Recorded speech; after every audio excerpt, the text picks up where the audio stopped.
Hello everyone, I, Komal Gangi, Faculty of MBA from Tecnia Institute of Advanced Studies.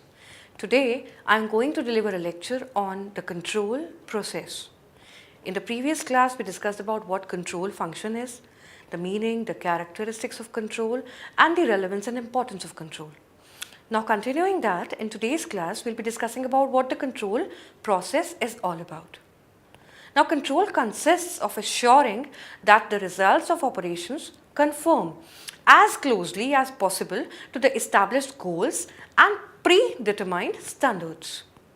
So moving on to the process steps, the first step is establishment of goals and standards. Now what are standards? Standards are the norms against which the performance is measured to find out the result. The first essential element of control process is to know what should be the result. Now this requires projecting the future and determination of goals and standards of performance. Standards may be tangible or specific, like production of 200 units per day or sale of 1500 units per day. So these are some tangible figures. They could be intangible or abstract. To be the most preferred employer. So this is an intangible standard. But these must be so expressed that people concerned understand them and that accomplishment of assigned duties can be measured against them. The second step of the control process is measurement of actual performance against the standards and then their comparison. Once standards are set, the second basic step in control process is the evaluation of performance. This requires measuring the work in terms of control standards and communicating the appraisal to persons responsible for taking corrective actions. Measurement of performance must be in units similar to those in which standards are expressed, so that comparisons could be made. Checking on performance is not intended just to determine that a mistake has been made. Rather, it enables the manager to predict future problems. Customer inquiries are sometimes used to predict a rise or fall in sales. A machine's vibration may be used to predict a breakdown, or grievances may be used to predict a strike. Through such prediction, corrective actions can be initiated without waiting for the actual event to occur. Measurement of performance becomes easy if appropriate standards have been set and means are available for exact determination of the performance. But in practice, there are some activities for which it is extremely difficult to develop sound standards. Many performance areas that are difficult to measure. Industrial relations, finance, and public relations are a few examples of this kind. Thus, setting appropriate standards and developing the means for exact measurement and appraisal of performance is an extremely difficult task. Moreover, as new technologies and techniques are being developed to measure the performance with a reasonable degree of objectivity, useful standards at higher as well as lower levels of management are bound to emerge. Management should also apply the exception principle and concentrate mainly on significant deviations whenever and wherever they occur. The next step is taking corrective action. When a significant discrepancy occurs between the actual output or performance and the planned or predetermined performance standards, specific action must be taken to correct the situation. Some innovative people and organizations have already built in corrective actions in their control process if the deviations are due to controllable factors.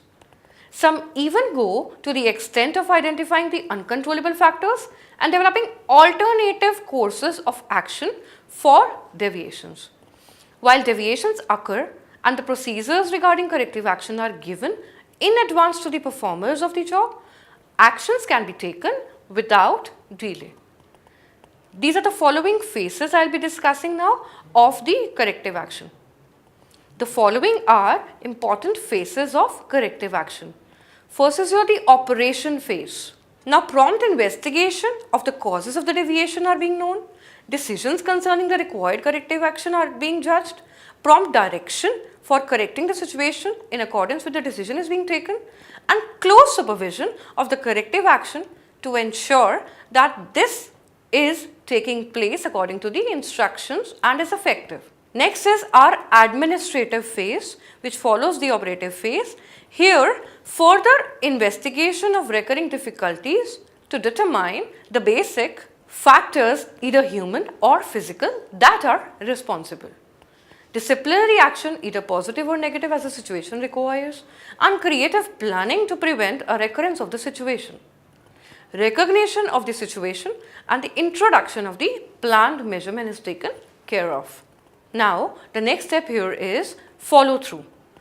Recommending corrective actions also is not sufficient, and the manager shouldn't assume that his responsibility is over with this action. Often, the control process is ineffective or fails because a corrective action recommended is not followed through. Specific procedures must be established and the responsibility must be clearly assigned to carry out the corrective action. Say for instance, the performance evaluation of a subordinate indicates weaknesses in supervisory practices.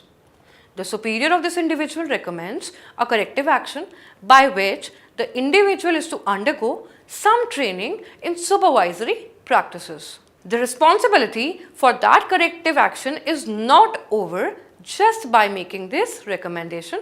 The superior must follow through his recommendations to see whether the individual participates and makes progress in the training program and to what extent he relates to his actual work situation, whatever he has learned in the training program. Recommending corrective actions also is not sufficient, and the manager shouldn't assume that his responsibility is over with the action.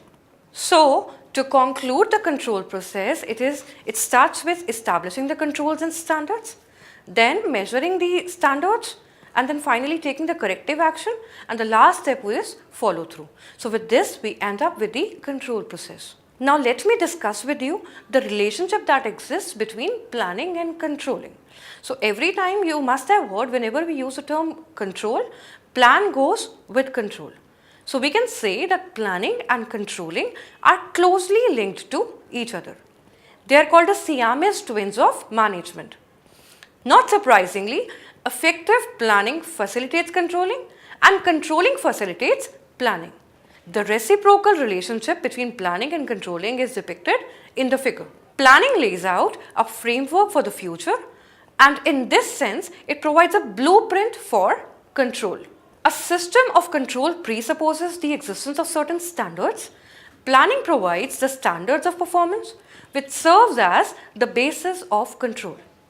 So in this context, Kuhns and O'Donnell and Wilrich rightly remarked, every manager, every objective, every goal of the many planning programs, every policy, every procedure and every budget becomes standards against which actual and expected performance might be measured. Control systems in turn regulate the allocation and use of resources, and in doing so they facilitate the process of next phases of planning. Control is meant to keep the plans on the right track and to keep them away from the forces of disruption and distortion. The lessons of control are feedback to modify and reform the future plans. So, planning and controlling reinforce each other. Planning based on the facts makes control easier, and adequate controlling improves future planning. It is, however, important to remember that in today's complex organizational environment, both functions have become more difficult to implement, while they have become more important in every department of the organization. Now, let us do a critical evaluation of planning is looking ahead and controlling is looking back. So many discussions keep on going regarding planning and controlling. So now we will be discussing about looking ahead of planning and looking back of controlling. So while explaining the relationship between planning and controlling, it is often said that planning is looking ahead and controlling is looking back. The view of planning and controlling expressed in the statement, although true, is partly correct. Planning is no doubt a forward-looking approach. Objectives, strategies, major policies and programs, and forecasting the future events as also they are likely to impact on the organization. And controlling is a backward-looking activity as it involves checking whether the plans are properly implemented, the planned results are achieved and the deviations are corrected. Surely it is a post-mortem of events which have already taken place. Now nothing can be done to undo the past. Similarly, controlling is not merely a looking back exercise. By identifying deviations and initiating corrective steps, controlling attempts to improve work performance in future. The whole exercise of looking back is meant to improve work performance in future. Feed-forward controls, in particular, enable managers to take advanced preventive action against occurrence of deviations and distortion in plans, and thereby help in keeping the organization alert and alive to the future environmental events. Thus, the early warning and rapid response processes are integral to all control systems which make controlling forward-looking. However, the description of the processes and purposes of planning and controlling, though correct, is certainly not complete. Planning is not merely forward-looking. Plans for the future are often partly the projections of the past and the present. Thus, planning is based on past experiences. The planner has to look back in the organization's past decisions, policies, programs and commitments to embark on future course of action. So with this, I hope you all have understood about what control process is, what is the relationship that exists between planning and control, and the critical evaluation of plan being forward-looking and control being backward-looking. Thank you so much.